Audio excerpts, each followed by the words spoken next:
بسم الله الرحمن الرحيم كسو دوادا markale iyo barnaamijkii qubanaha barnaamijka aan idinkugu haynana waxa kamida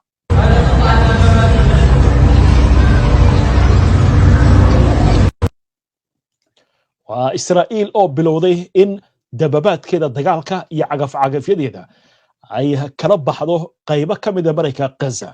taas oo qayb ka ah hirgelinta xabad joojinta iyo isdhaafsiga maxaabiista Hamas oo isla markiiba bilowday in ay la wareegto goobaha ciidanku ay ka baxeen iyagoo bilaabay in ay dib isku qaabeeyaan waxaana meesha ay ka saartay Hamas in ay hubka dhigayso laakiin iyadoo laga wada hadlayo nabad iyo rasaas joojin goor dhaweyd duqeyn dhimasho dhaawac sababtay ayay Israa'iil ka geysatay jida Gaza Trump oo ku andacoonaya in la soo afjaray dagaalkii Gaza xafladda saxiixana oo ka qayb gali doono maalmo gudahood dalka Suudaanta Koonfureed ku dhawaad 20 askari oo dhimasho dhaawac uu ka soo gaaray dagaal ka dhashay jacayl loo qaaday haweeney madaxweynaha Ruushka Vladimir Putin oo si cad u taageeray mowqifka Iran ee xiisadda nuclear-ka ee u dhaxaysa Tehran iyo reer galbeedka sheekada ugu dambeysay barnaamijka aan idinkugu hayaana waxay ku aadan tahay adduunyada waxa la arki jiray kareeco la buufiyo oo lala dagaalamo laakiin caan waxaan idin hayaa warshadii ugu weyneed ee soo saartay kareecada oo la furay xagee arintani ka jirtaa maxayse tahay sababta kareecadan loo abuurayo sheekad la yaab leh ayaan idinkaga haynaa qodobkaasi dhammaan wararkan iyo weliba warar kale oo faahfaahsan iyo wixii warah ee soo kordha intaynu hawada ku jirno ayaan idinkugu soo gudbinaynaa barnaamijka qubanaha dalkaasi Suudaanta Koonfureed oo ay ka dhacday arrin la yaab leh kadib markii ciidamo ka wada tirsan dowladda waddankaasi ay israsaaseeyeen halkaas dhimasho dhaawac ayaa ka dhalatay haddaba wararkii ugu dambeeyay ee amuurtan ugu yaran 14 askari ayaa la dilay tiro kalena waa lagu dhaawacay kadib markii dagaal uu ka dhex qarxay laba sarkaal oo isku haya arrin haweeney la xiriirta sida uu sheegay afayeenka ciidanka dalkaasi dagaalka ayaa ka dhacay suuq u dhow gobolka shidaalka hodanka ku ah ee Abyei oo ku yaal xadka u dhaxeeya Suudaan iyo Suudaanta Koonfureed waxaana dhex maray xubno ka tirsan ciidamada isku dhafka ah ee ilaalada madaxtooyada kuwaasi oo isugu jira ciidamada dawladda iyo kuwa hogaamiyaha mucaaradka afayeenka militariga Lul Roy Kawangi ayaa sheegay in dagaalka uu u dhaxeeyay sarkaal daacad u ah madaxweynaha Suudaanta Koonfureed Salva Kiir iyo sarkaal kale oo isna daacad u ah ninka lagu magacaabo Riek Machar oo ah madaxweyne ku-xigeenkiisii laakiin hadda xabsi guri ku jira Kawangi wuxuu sheegay in ay jiraan laba war oo iskhilaafsan oo ku saabsan sababta dagaalka mid wuxuu sheegayaa in uu ka dhashay muran shakhsi ah oo ka dhacay maqaaxi halka warka kalena uu tilmaamayo inuu ka dhashay jacayl saddex geesood ah wararku waxay taasi ku darayaan in labada sarkaal ay isku dhaceen kadib markii la ogaaday in labaduba ay jeclaayeen hal haweeney ah sarkaalkii taageersanaa Machar ayaa toogtay kii taageersanaa madaxweyne Salva Kiir halkaana waxaa ka dhalatay israsaaseeyeen labada ciidan ee ilaalada ahaa dagaalku wuxuu ku faafay suuqa kadibna wuxuu gaaray isgoysida iyo saldhigga ciidanka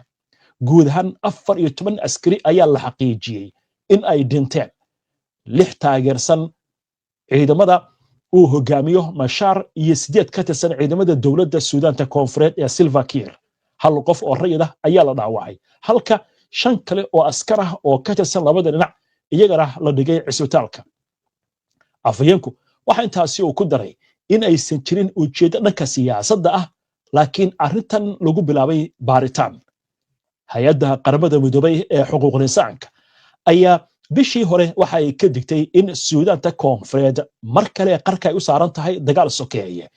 iyadoo sanadkan oo kaliya 2,000 oo qof lagu dilay rabshado iyo qulqulatooyin ka dhacay wadankaasi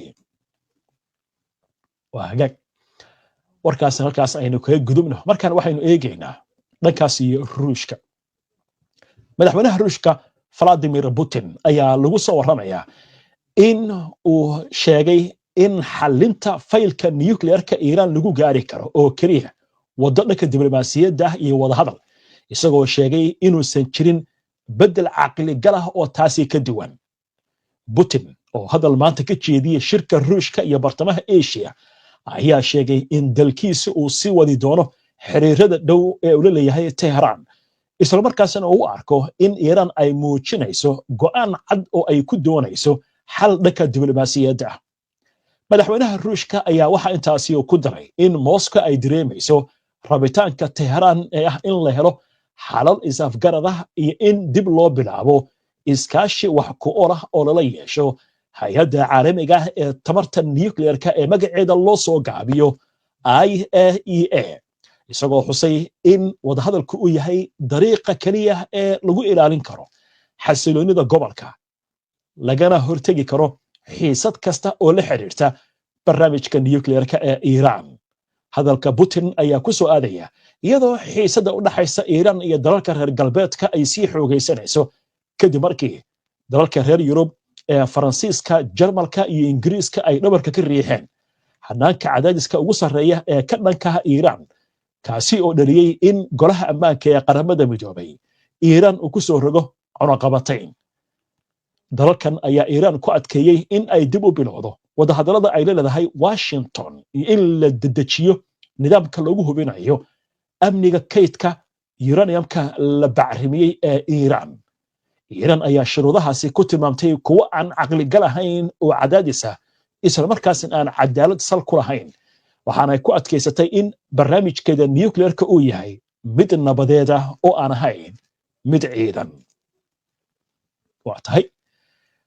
markan waxaynu gudbaynaa bal xaggaas iyo wararka Mareykanka gaar ahaan wararka la xiriira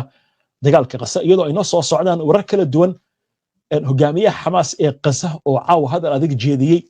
Israa'iilna waxay bilaabaysaa dhaqaaqyo ciidan oo ciidankeeda kala soo baxayso qaybo ka mid ah Mareykanka Gaza laakiin hadal uu jeediyay madaxweynaha Mareykanka Donald Trump goor dhaweyto waxa uu kaga hadlay heshiiskan iyo sida ay u socdaan madaxweyne Donald Trump ayaa sheegay in wadahadaladii socday maalmahan ay horseedeen heshiis lagu soo afjarayo dagaalka Gaza isagoo carabka ku adkeeyay in uu dhawaan u ambabixi doono bariga dhexe Trump wuxuu xaqiijiyay in isdhaafsiga maxaabiista u dhici doono Isniinta ama Talaadada soo socota isagoo tilmaamay in xafladda saxiixidda ee rasmiga ah lagu qaban doono dalka Masar waxaana uga mahad celiyay hogaamiyaasha Qatar Masar iyo Turkiga kaalinta ay ka qaateen waxa uu ugu yeeray natiijo cajiib ah Donald Trump ayaa ku nuuxnuuxsaday inuu rumaysan yahay in nabadda waarta oo laga gaaro bariga dhexe imika ay tahay mid muuqata isagoo intaasi ku daray in dhammaan dalalka gobolku ay doonayaan heshiis wasiir dalka u dhigay waxa kale oo sheegay in ururka Hamas dagaalka uu ku waayay ku dhawaad 70,000 oo qof isagoo ku celiyay in dagaalkani uu dhamaanayo laakiin Trump muusan cadeyn 70,000 inuu ula jeedo dadka Falastiiniyiinta iyo inuu ula jeedo dagaalamayaasha Hamas waxaan leeyahay waa qalad inuu yiraahdo dadka Falastiiniyiinta waa Hamas maxaa yeelay waxa loo arkaa arrintan inay tahay mid lagu banaysanayo dhibaatada lagu hayo dadka Falastiiniyiinta iyo inuu sar madaxweynaha Mareykanka kala saareen dadka Falastiiniyiinta iyo Hamas aynu ku socono warbixinta Trump ayaa waxa uu ballan qaaday in Gaza dib loo dhisi doono isla markaasna dalal dhowr ah ay bixiyeen maalgelin ballaaran oo ah dib u dhiska waxaase la yaab leh oo su'aal ay ka taagan tahay sababta Israa'iil oo burburkan u geysatay aysan u bixinayn qarashka dib u dhiska Trump waxa kale uu sheegay in Hamas hubka laga dhigi doono isagoo raaciyay in marka hore maxaabiista la soo dayn doono dibadda wuxuu yiri waxaad arki doontaan arrimo wanaagsan oo soo socda waxa jiri doona buu yiri bariga dhexe oo nabada waxaan abuuri doonaa buu yiri Gaza cusub oo dadku si wanaagsan uga noolaan karaan marka laga hadlayo dawlad madax bannaan oo Falastiiniya Trump wuxuu sheegay inuusan mowqif rasmi ah imika ka lahayn arrinkaasi gaar ahaan xalka laba dawladood balse uu raaci doono wixii lagu heshiiyo dhinaca kale Trump wuxuu sheegay in weerarkii dhawaan lagu qaaday Iran uu ahaa mid muhiim ah isla markaasna qayb ka ah gaarista heshiiskana Gaza laakiin wuxuu intaasi ku daray in Tehran ay doonayso inay nabad qaadato isla markaasna ay la shaqayn doonaan waa sida dalka uu dhigaya inkastoo dadku dood badan ay ka keenayaan arrintan sida iskugu xiran tahay heshiiska xabajoojinta ee Gaza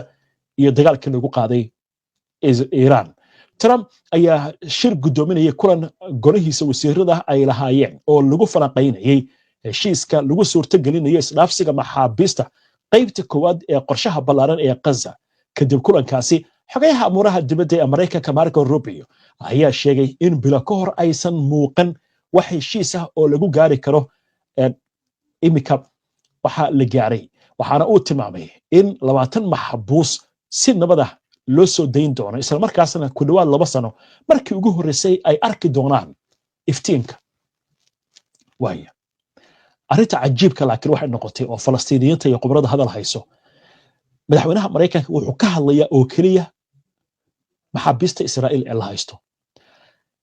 12,000 oo Falastiiniin ayaa ku jira xabsiyada Israa'iil. waxaana la sheegayaa inay ku jiraan qaar horey loo soo daayay heshiisyadii Xamaas dhex maray iyo Israa'iil. marka waxa leeyahay sidee Mareykanku daacad uga noqon karaa qorshahan imika uu wado haddii dadkii Falastiiniyiinta oo carruurta ahaa oo la dilay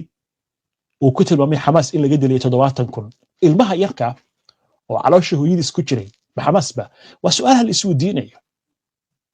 waxa kaloo dadka Mareykanka gudahooda ay ka hadlayaan dhibaatada dhaqaale ka jirta Mareykanka, culayska ka jira. dhowr maalmood waxaa xiran hay'adihii dawladda kadib markii Kongareesku isku afgaran waayay miisaaniyadda. waxay saameysay xitaa arrintan ciidamadii caadiga ahaa, shaqaalihii goromada diyaaradaha, xitaa kuwii hagayay diyaaradaha. dabcan waddanka Mareykanka waad ka warqabtaan waa waddan aad u ballaaran, boqolaal diyaaradood baa hawada ku jira halkii daqiiqo. marka waxaa leeyahay madaxweynaha Mareykanka marka uu ku ordayo bariga dhexe aaway Mareykanka dantiisii, aaway markuu lahaa mudnaanta koowaad Mareykanka leh. ma Israa'iil badbaadinaya marka dadka Mareykanka su'aalahaas bay isweydiinayaan, khibrada Mareykanka, dadka shicibka caadiga ah idaacadaha ka hadlaya iyo xitaa baraha bulshada. aynu arki doonaa wuxuu ku soo kordhay arrimahaasi. goordha waxaan u gudbi doonaa Khaliil al-Hayya, hogaamiyaha sare oo ka tirsan ururka Xamaas oo shir jaraa'id qabtay, iyo Xamaas oo durbabo bilowday in la wareegto goobaha ciidanka Israa'iil ay bilaabeen galabta inay ka baxaan duqayn goordha weyta ka dhacday Mareykanka Gaza iyo warar kale, laakiin aynu ku hakanno qadar xayisiina. sheekada ugu dambeysay ee barnaamijka way noo soo socotaa oo ku saabsan warshad kanaacada samaysa. waa yaab, warshad kanaacada samaysa oo loogu talagalay in kanaacada bacrimiso ayaa la furay. waxaan arki jirnay in lacag badan lagu bixiyo ka hortagga kanaacada, laakiin kanaacadii baa la abuurayaa oo la samaynayaa. sheekaas way noo soo socotaa, laakiin markan waxaynu eegaynaa xaggaas iyo wararka la xiriira Mareykanka Gaza, iyadoo laga hadlayo nabad iyo xabad joojin iyo heshiis oo madaxweynaha Mareykanka uu leeyahay heshiis baa la gaaray. Israa'iil weli weerar ay sii wadaa. intaynu barnaamijkan soo gelin daqiiqada ka hor duqayn baa ka dhacday Mareykanka Gaza. haddaba aynu eegno war amourahan la xiriira. telefishinka Al Jazeera wariye ka tirsan ayaa soo sheegaya in dhowr duqayn Israa'iil ay la beegsatay goobo ku yaal koonfurta galbeed ee magaalada Gaza, waa bartamaha jiida Gaza. waxaa lagu soo warramayaa in kooxaha gurmadka ay sheegeen in 4 Falastiiniin la dilay halka 40 kale la la'yahay oo ay ku hoos jiraan burburka hoostiisa lana soo qofayo dadkaasi raq iyo ruux kadib markii guri ku yaal xaafadda Al-Sabra ee magaalada Gaza la duqeeyay. hay-adda warbaahinta Israa'iil ayaa waxay ka soo xigtay sarkaal military oo sheegaya in weerarkan uu amray abaanduulaha ciidanka Israa'iil isla markaasna la beegsaday waa sida loo dhigay guri ay ka socdeen dhaqdhaqaaqyo ciidamada Israa'iil ay dusha kala socdeen. telefishinka kana 12 ayaa isna waxa uu ka hadlayaa war ku saabsan in la isku afgaran waayay kulankii golaha wasiirada Israa'iil ay caawa lahaayeen, isla markaasna kulanka uu baaqday. waxaana la sheegayaa kulankan oo loogu codayn doono heshiiska xabad joojinta inuu dhici doono 10 subaxnimo xilliga Tel Aviv. arrintan ayaa waxaa lagu sheegayaa in ay tahay ismarwaa ku aadan codaynta. wasiirada qaar ka mid ah sida wasiirka mayalka adag ee maaliyadda Bezalel Smotrich ayaa si cad u sheegay in uusan u codayn doonin heshiiska. waxaana soo baxay warar kala duwan wargeyska lagu magacaabo Wall Street Journal ayaa waxa uu ka soo xigtay ilo xogagaal ah oo sheegaya in heshiiska lagu soo afjarayo dagaalka Gaza uu dhaqan gali doono marka golaha xukuumadda Israa'iil uu ansixiyo. dhinaca kale telefishinka Kanaal 13 Israa'iil laga leeyahay ayaa waxa uu ka soo xigtay wasiirka amniga qaranka Israa'iil ee mayalka adag Itamar Ben-Gvir oo sheegaya in uu ku faraxsan yahay in la sii daayo dhammaan dadka la afduubtay sida uu yiri, laakiin wuxuu yiri waxaan ka soo horjisan doonaa sii deynta wax uu ku tilmaamay dilayaasha oo weli jeeda maxaabiista Falastiiniyiinta. wuxuu yiri Netanyahu wuxuu i ballan qaaday in la burburin doono Xamaas haddii taasi ay dhicinna aniga burburin doono xukuumadda Netanyahu. waaya qodobkaas marka laga gudbo Israa'iil waxay bilowday caawa ilaa iyo galabta ciidankeeda inay kala soo baxda qaybo ka mid ah marayka Gaza. arrinta la yaabka laakiin waxay noqotay isla markiiba Xamaas ba is abaabushay goobihii ciidanka Israa'iil ka baxeenna waxaa la sheegayaa inay la wareegi doonaan si buuxdana goobahaasi ay loo wareegi doonaan ilaa iyo maalinta Axadda ah. haddaba sida halkan ku aragtaan waa ciidamadii Israa'iil oo taangiyadoodii iyo cagafyadoodii intay isku xirteen ka baxaya qaybo ka mid ah marayka Gaza. warbixin uu qoray wargeyska iyo dacwo taxriinood ayaa waxaa lagu sheegay in cutubyada saadka ee ciidanka Israa'iil ay bilaabeen inay ka baxaan magaalada Gaza galabta saacadan yar kadib markii madaxweynaha Mareykanka Donald Trump ku dhawaaqay in heshiis la gaaray iyo in qaybtii hore heshiiska isdhaafsiga maxaabiista la ansixiyay. ka bixitaanka wuxuu ka bilowday ciidanka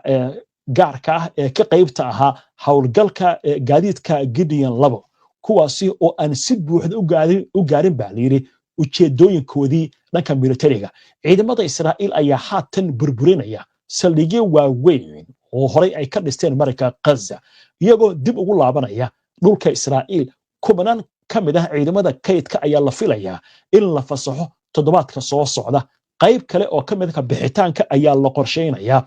iyadoo wararkan intaasi ay ku darayaan in markaa arrintan ay tahay arrin qayb ka ah qorshaha ka bixitaanka ciidamada. saraakiisha militariga ayaa waxay qireen in ay adkaanayso in Israa'iil ay gacanta ku hayso guud ahaan marayka Gaza, waxaana ay sheegeen tan inaysan ahayn mid macquul ah. ciidamada Israa'iil ayaa sidoo kale waxaa la sheegayaa inay ku jiraan heegan aad u sarreeya, waxaana ay ka baqayaan weeraro gantaalaha iyo iskoorimaadyo ka yimaada dhanka xogaga iska caabinta ee Falastiiniyiinta inta aysan dhaqan gelin xabad joojinta. abaaduulaha ciidanka Israa'iil Eyal Zamir ayaa amray ciidamada inay u diyaar garoobaan xaalad kasta oo dhici karta iyo in ka bixitaanka lagu fuliyo si nidaamsan oo ammaan ah. dhankaas waa dhanka Israa'iil. waxaa goordhow ka hadlay Khaliil al-Hayya. haddaba aynu eegno warbixin arrintan ku aadan. madaxa ururka Xamaas ee Gaza Khaliil al-Hayya oo sidoo kalena ah madaxa ergada wada xaajoodka ayaa waxa uu xaqiijiyay in dhaqdhaqaaqa Xamaas uu si mas'uuliyad sare leh u lafa guray ulana falgalay qorshaha uu soo jeediyay madaxweynaha Mareykanka Donald Trump, kaas oo horseeday in lagu dhawaaqo heshiis xabad joojin ah oo lagu gaaray wadahadaladii ka socday magaalada Sharm el-Sheikh ee dalka Masar. al-Hayya ayaa sheegay in Xamaas ay soo bandhigtay qodob jawaab ah oo u ah danta shicibka Falastiiniyiinta una adeegaya dhiiggii ay markaasi daadanayay si looga hortago. khudbad laga sii daayay telefishinka Al Jazeera ayaa waxa uu sheegay in heshiiska la gaaray uu ka kooban yahay gelitaanka gargaarka marayka Gaza, furitaanka isgoyska Rafax, isweydaarsiga maxaabiista. waxaa la filayaa buu yiri in 250 maxaabiista oo ku xukuman xabsi daa'in iyo 1700 oo maxaabiis kale ee la sii daayo. waxay taasi uu ku daray in dhinacyada dhexaadinta iyo maamulka Mareykanku ay bixiyaan damaanad qaad rasmi ah oo ah in Israa'iil dagaalkan ay dib u bilaabi dooneen, dagaalkana si buuxda u dhamaaday. intii lagu jiray khudbadiisa Khaliil al-Hayya waxa uu mahad celiyay walaalaha dhexdhexaadiyaasha sida uu yiri ee Masar, Qatar iyo Turkiga iyo dhammaan kuwa wuxuu inala wadaagay dhiigga iyo halganka dadkeena gaar ahaan Yemen, Lubnaan, Ciraaq iyo Iiraan, isagoo sidoo kale dadka xorriyadda jecel ee caalamka oo dhan amaanay una mahad celiyay. wuxuu yiri waxay nala garab istaageen taageero weyn sida kolonyada doonyaha ee u yimid buu yiri xeebaha marayka Gaza in ay jabiyaan go'doominta taasna aysan suurto gelin laakiin wuxuu sheegay in ay tahay arrintaasi mid qalbiga ay ka ogsoon yihiin isla war arrimahan la xiriira Usaama Hamdan oo ka mid ah mas'uuliyiinta sarsare ee ururka Xamaas ayaa isna waxa uu sheegay in aysan qorshaha ugu jirin waxa la yiraahdo inay hubka dhigaan wuxuu yiri ma jiro Falastiini aqbali doona in hubka laga qaado dadkan wuxuu yiri waxay u baahan yihiin hubkooda iyo in markaa arrintaasi ay u noqoto mid iska caabinta ay u adeegsadaan waayahay warkaasna halkaas aynu kaga gudubno waxaa lagu soo warramayaa in ergiga Mareykanka bariga dhexe Stephen Witkoff iyo wiilka sodogga uu yahay madaxweynaha Mareykanka Donald Trump ee lagu magacaabo Jared Kushner ay soo gaareen caawa fiidkii Israel halkaasna waxaa la sheegayaa in ay kulamo la leeyihiin Netanyahu iyo xubnaha kale ee wasiirada Israel waayahay magaalada Tel Aviv waxaa ka socda banaanbax la leeyahay heshiiskan waa in la dhaqan geliyaa dagaal ma rabno annaga ciidanka laga soo saaray bariga Gaza haddii maxaabiistan aan helno Xamaas ama ha joogto ama aysan joogin annaga shaqo kuma leeyahay dadka shicibka asaasay leeyihiin ha laga soo saaray meesha ciidanka ay leeyihiin waa tahay qodobkaasna halkaas aynu kaga gudubno imika waxaan u gudbaynaa sheekadii ugu dambeysay ee barnaamijka oo aynu aalaba ku soo qaadano sheeko ka duwan sheekooyinka barnaamijka aad ku soo daawateen wax walba waa la arkay waxaan arki jirnay kaneeca la yiraahdo hal la buufiyo kaneeca la yiraahdo ha laga hortago laakiin waddanka Brazil waxaa laga furay warshadii ugu weyneed ee lagu bacriminayo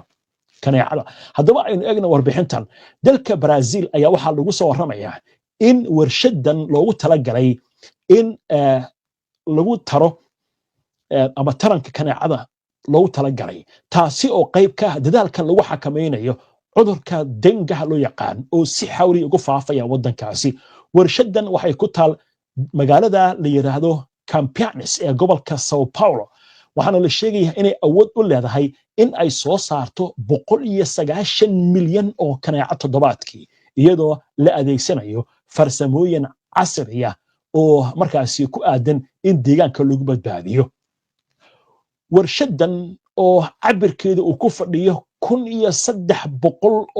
oo mitir waa 1300 oo mitir oo laba jibaaran ayaa shaqaaluhu ka howlan yihiin inay hubiyaan in 100 milyan oo kaneeco ay heerka taranka u soo saaraan inkastoo ay muuqato arrintani mid markaa cabsi leh ama ay u muuqataba haddana waxaa leeyahay waxaa la xaqiijiyay in kaneecadan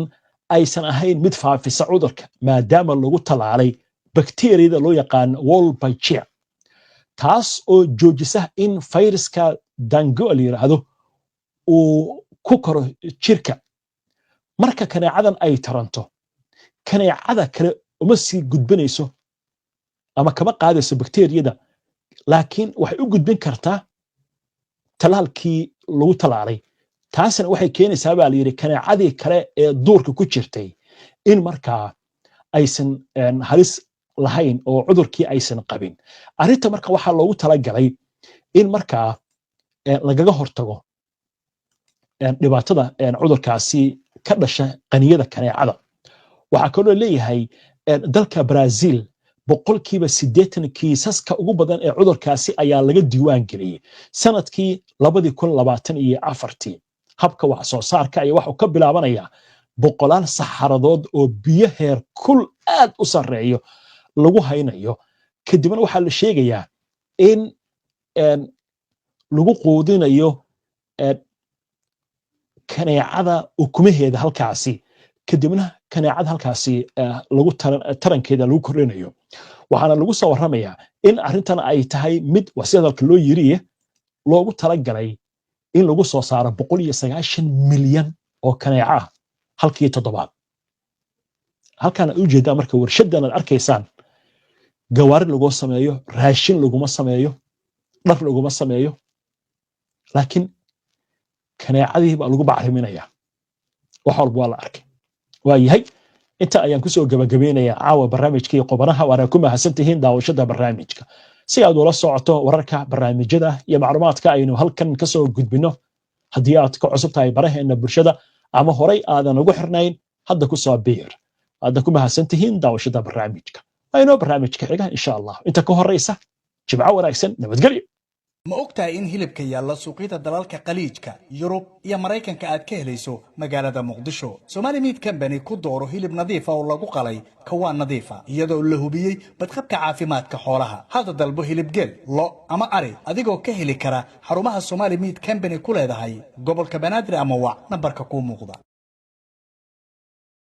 ku soo dhawow Safari Remit warkii ugu mudnaayo waliga aad maqashaan hadda ku waramaya ee kaalay u hesho Safari Remit haddii aad ku nooshahay dalka UK Safari Remit waxay ka caawinaysaa inaad lacag u dirto ehelka ku jooga geeska Afrika sida Kenya, Soomaaliya, Uganda, Djibouti, Ethiopia, Sudan, South Sudan, Tanzania iyo waliba dalka Turkiga si fudud oo qiimuhuna jaban yahay macaamiisha cusub waa khidmad la'aan saddexda jeer ugu horeysa lacag diristooda isticmaalka Safari Remit waa mid aad u sahlan waxaana ka xigta inaad booqatid www.safariremit.com waxaadna ka geli kartaa laptopkaaga mobilkaaga ama iPadkaaga meel kasta oo aad joogto Safari Remit hadda adeegeeda waxay ka bilowday dalka UK mar dhowna waxa ay ku baahi doontaa dhammaan wadamada Yurub iyo waqooyiga Amerika Safari Remit rugta lacag dirista ugu fudud baahi tiraha baahi loo qabay Safari Remit